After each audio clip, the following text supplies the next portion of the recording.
In section 5, we describe the transitioning from continuous to categorical outcomes, and also from old to new Mplus language for RI-CLPM.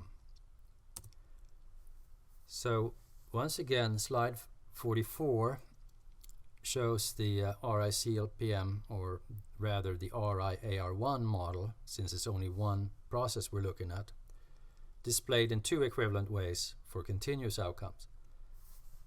Again, we have the factor specification, where we specify a factor using by statements underlying the observed variables, and we're interested in the process for the factors rather than between the observed variables. And in the new approach, we are talking instead directly in terms of residuals at the different time points. So 5 different residuals and their relationships, and we can directly refer to them using the hat specification rather than explicitly defining factors. Now for categorical outcomes, to follow the approach we took in the brief introduction to modeling with binary outcomes, we're then going to work with y star variables underlying the y1 variable, the y variables, where y star exceeding a threshold or not gives rise to y being 1 or 0. So we have a model then for the random intercept factor influencing the y stars, and they influence y1 by a sort of a threshold relationship.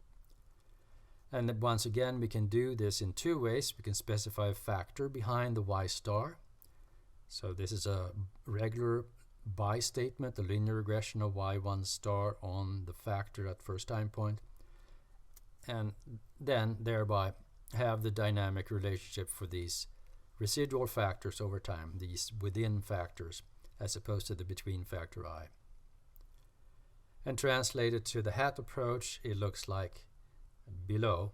It's the same thing, y star influencing y, and we work with these 5 residuals instead and their regressions using the hat formulation. Now this is writing it out in full detail here, making a distinction between y star and y. Later on we will not make that distinction, and in the user's guide for Mplus, that distinction is not made either. It's understood that when we talk about y on something, it's really y star that is regressed on something. So on slide 46 then, you have a WSMV input for suicide for the RI-AR1 model. And here's a naive version. If you come from continuous outcome modeling of cross-like panel data, you then encounter categorical variables, and your reaction is probably to switch from ML to estimator WSMV to be able to handle all these factors, which with categorical outcomes and maximum likelihood would lead to too many dimensions of integration. And we're going to work with parameterization equals theta for reasons that will become clear, and we use this model equals no covariances to be sure that we get the model we want. So you specify a random intercept factor. This is the old style now well, that's not the old style, that's the regular style that we always use. Here's the old style of having the within factors measured by the observed variables, although in this case it's actually the y star variables. And then we set the variances at 0 to say that we have 0 measurement error, just like we do in the continuous case. And since we're mentioning variances, that calls for that theta parameterization.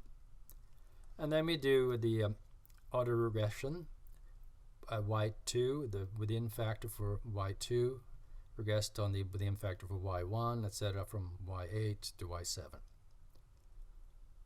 And that seems reasonable to do. We can even ask for modification indices here, since we're working with WSMV. However, here's where probably many people have gotten stuck.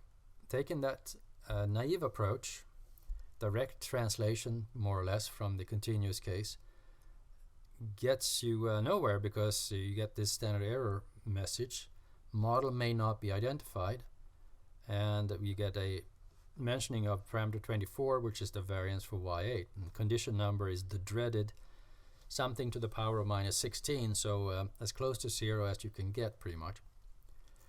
And the problem is that not all of these within factor variances are identified with categorical outcomes.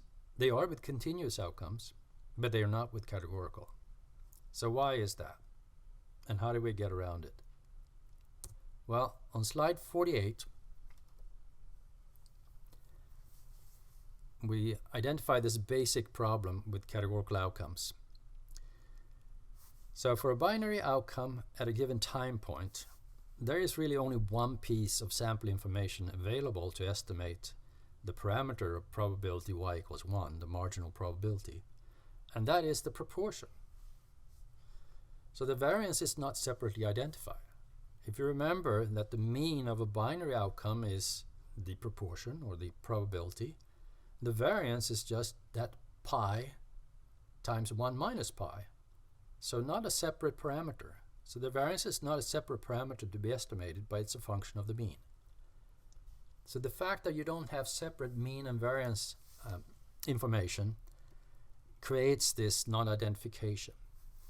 So the within factors, factor variances, they are specified to be free as a default in Mplus, but cannot all be identified with categorical outcomes. So there's an indeterminacy. So for each variable, the variance of those factors can be multiplied by a constant, and the corresponding threshold divided by the square root of that constant. And the model fit would be exactly the same.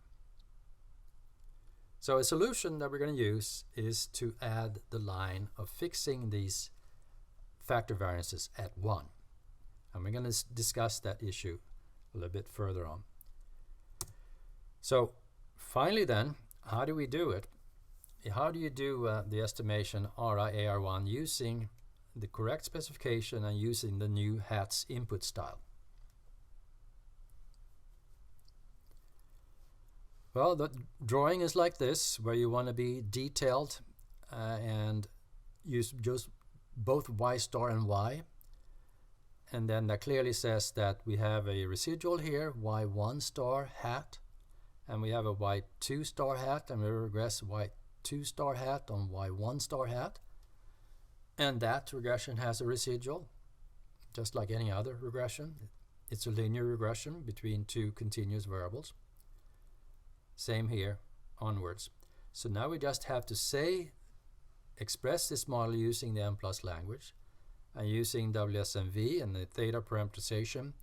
You have I by, as usual, for the random intercept, but then you directly talk in terms of the y hat variables, the residual variables. Y hat, we don't say y2 star hat, because we understand that it is for the y2 stars, not the y2 star, not the y2 hats, rather.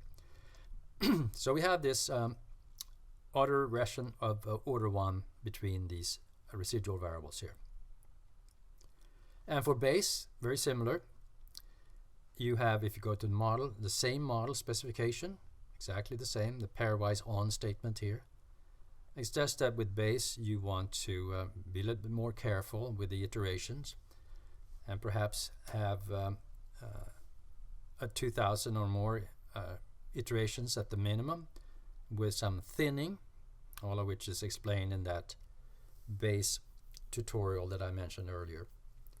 And you always want to ask for Tech 8 to look at the iterations, the so-called PSR value, coming down and staying close to 0. Sorry, it's close to 1 for many iterations.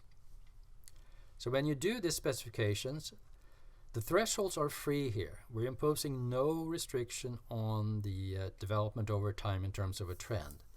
It can bounce up and down in terms of the proportions of these variables, as is the case for suicidal ideation and substance abuse. And the y hat residual variances, these residuals, their variances, are fixed at 1 as the default, as usual in the categorical case. So this is how you do it. Very simple specification. And in the next section, we're going to take a closer look at the data and see how that plays out for binary outcomes.